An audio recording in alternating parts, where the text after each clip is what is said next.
All right, Shalom. First, let's start by saying all praise to Yahweh Bashim Shai Bashim Kakadash. Double honors to the elders and apostles that rule well, and salutations to the brothers that's doing the truth and sincerity. And this is a lesson on North Carolina police officers' racist rant called on tape. I can't wait for race war. Now, the only reason why a lot of these people know that there's going to be a race war is because of us.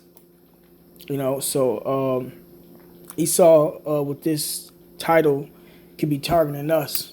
One, two. I'm gonna go ahead and start the clip. As we've watched these street protests night after night and the continued uprising against systemic racism and police brutality, it's hard not to keep thinking about something that I've seen on a bunch of protest signs in many different cities. Imagine all the many terrible things that have happened that just weren't caught on camera. Particularly when we see disturbing stories like what just happened in Wilmington, North Carolina, which we only know about basically through sheer fluke, because a sergeant conducting an audit stumbled onto a video that had been accidentally recorded by a Wilmington police officer, and the police department, to its credit, told the public what they found. In the video, three longtime veteran Wilmington officers who've been on the job since the late 1990s, think about that, decades on the force, are heard saying some truly vile and racist things, with one of them flat out calling for a race war. This is a police officer who's been in there for decades. Quote, "We're just going to go out and start slaughtering them effing N-words. I can't wait. God, I can't wait." The officer adding that a civil war is needed to, quote, and I quote him here, "wipe them off the effing map. That'll put them back about 4 or 5 generations." All three officers have now been fired for misconduct. The city's new... Right, now, in the scriptures, it says there is going to be like Esau versus Jacob. It is going to be an Esau versus Jacob thing, but ultimately it's going to be everybody versus everybody, because you got a lot of so-called Edomites that's going to be helping Jake fight too. So I'm going to start with this scripture. This is Isaiah chapter 13.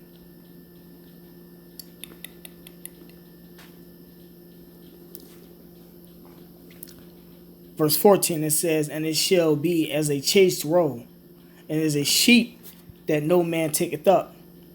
They shall every man turn to his own people, and flee every one into his own land." And that's what's been happening, man. People been fleeing to their own land. But that chased roe part is talking about the race war, man. Jake gonna be fighting against Esau during this coming time, man.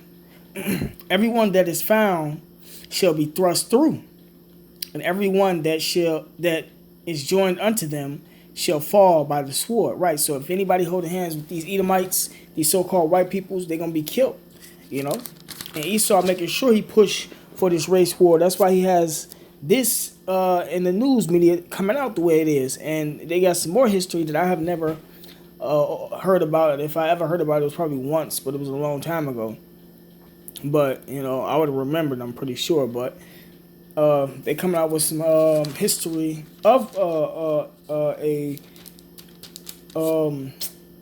you really can't call it. You can't call it no race war, even though it was blacks, even though it was Judah, like blacks versus white, because that's what it was.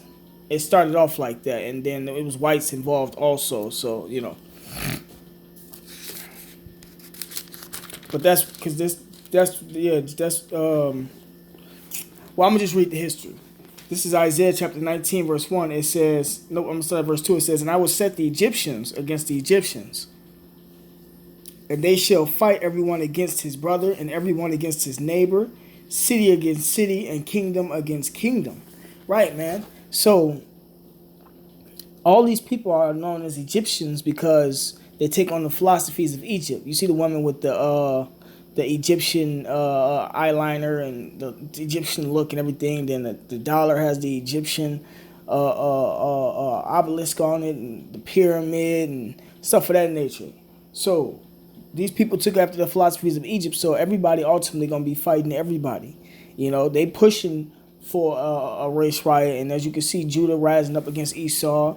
So it's in there. You're gonna have them little clashes of people fighting, was just blacks versus whites. or but to be truthfully honest, well, yeah.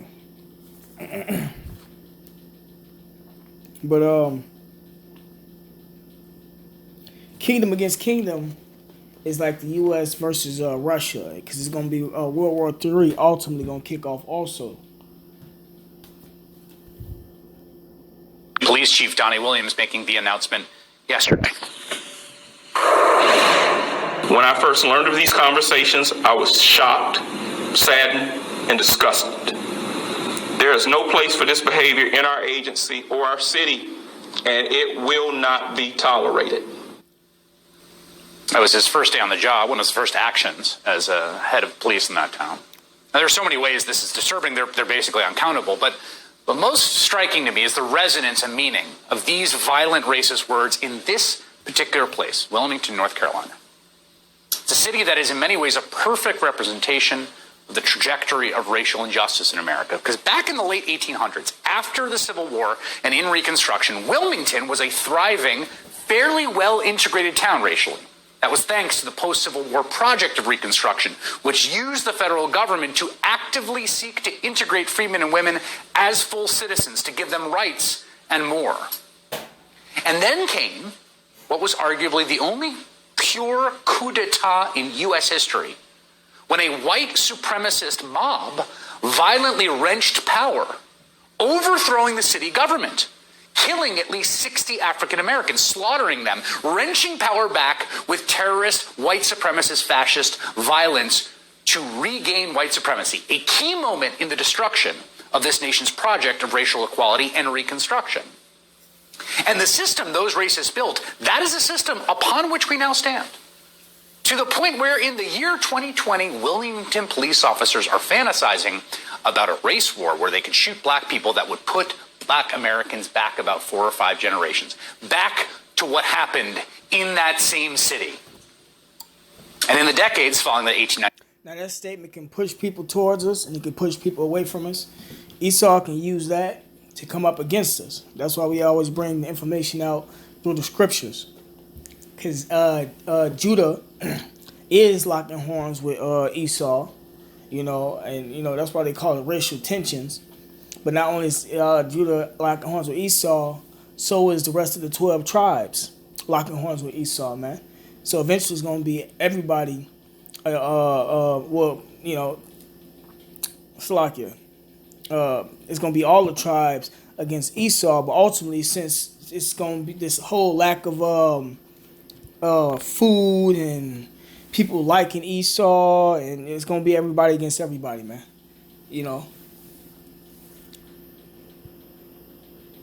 Coup, the racist who seized power, well, they took a kind of victory lap. They erected statues, Confederate statues, to celebrate their victory, to send the message to the people they had killed and slaughtered and beaten out of power that they were in control. But last night, 2 of those statues came down on the order of city officials. We are now in a moment we are seeing things brought to light that were buried before. At least some of us are seeing things that were brought to light buried before.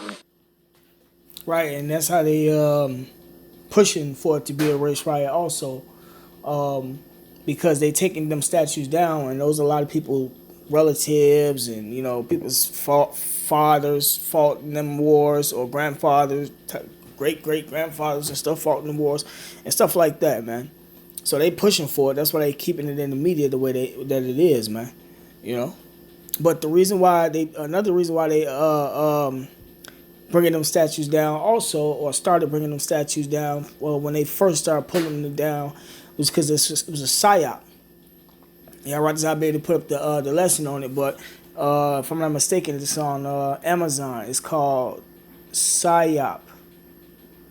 I think it's just called psyop. Amazon Prime. It's called psyop, and the government set people up to pull them statues down to provoke everybody to get involved. Just like how they put the rocks out there and use the police to kick down windows and stuff like that to rouse Jake up so Jake and Jake and them can get involved in them type of actions and everything.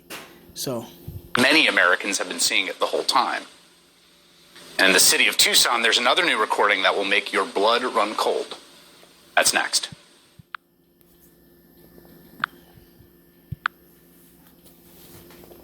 All right, now this is just a little bit of information on Wilmington insurrection of 1898. Now, I don't remember hearing about this, but, all we really hear about is Black Wall Street. So, this is keeping Jake and them fire burning. And, it's prophecy, so they on point with it. It says the Wilmington insurrection of 1898, also known as the Wilmington Massacre of 1898 or the Wilmington Coup of 1898, occurred in Wilmington, North Carolina on Thursday, November 10th, 1898. It is considered a turning point in the post-Reconstruction North Carolina politics. The event initiated an era of more severe racial segregation and effective disenfranchisement of African Americans throughout the South, a shift already underway since passage by Mississippi of a new constitution in 1890. It says, raising barriers to voter registration. It says, Laura Edwards wrote in Democracy Betrayed 2000, what happened in Wilmington became an affirmation of white supremacy, not just in that one city, but in the South and in the nation as a whole, as it affirmed that invoking whiteness eclipsed the legal citizenship, individual rights, and equal protection under the law that blacks were guaranteed under the 14th Amendment. It said the white press in Wilmington originally described the event as a race riot caused by blacks.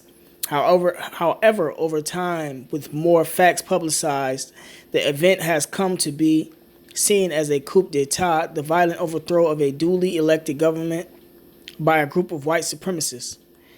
Multiple causes brought it about. It is claimed to be the only such incident in American history.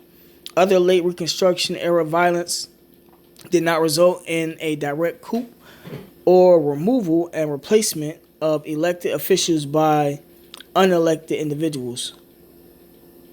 It says the coup occurred after the state's white Southern Democrats conspired and led a mob of 2,000 white men to overthrow the legitimately elected local fusionist government.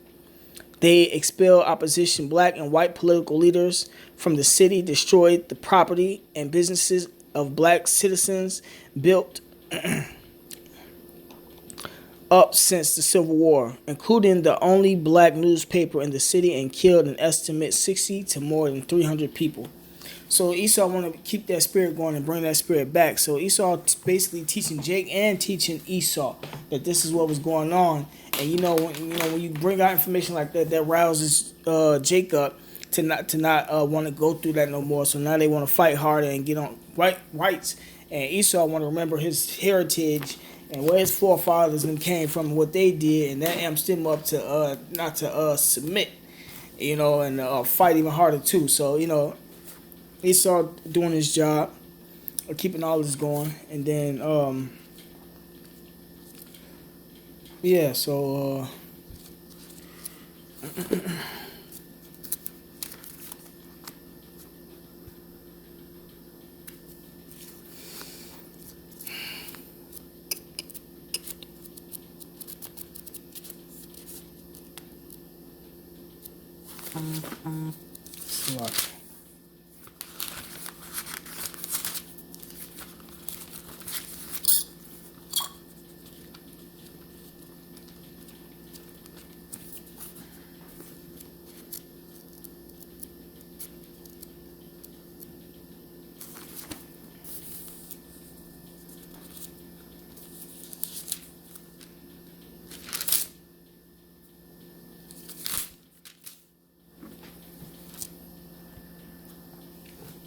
this Habakkuk chapter 2, verse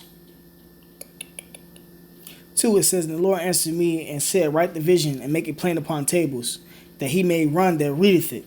For the vision is yet for an appointed time, but at the end, and we are at the end of Esau's kingdom, it shall speak and not lie." Right? So a lot of prophecies are coming to pass and Jake and them still out there rioting and tearing up streets. They still got the police trying to quell everything, and they still got the National Guard out there with the police force, and all they doing is they're not using heavy military tactics or gunning people down right now.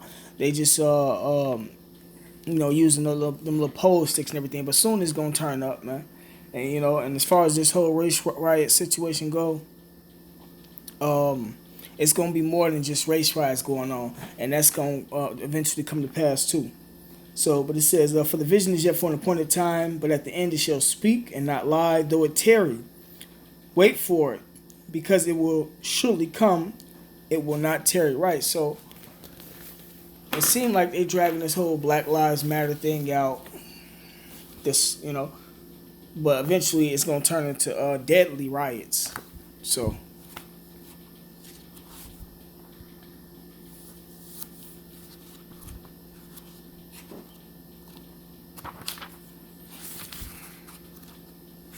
The second Ezra chapter 9 verse 1, it says, he answered me then and said, measure thou the time diligently in itself.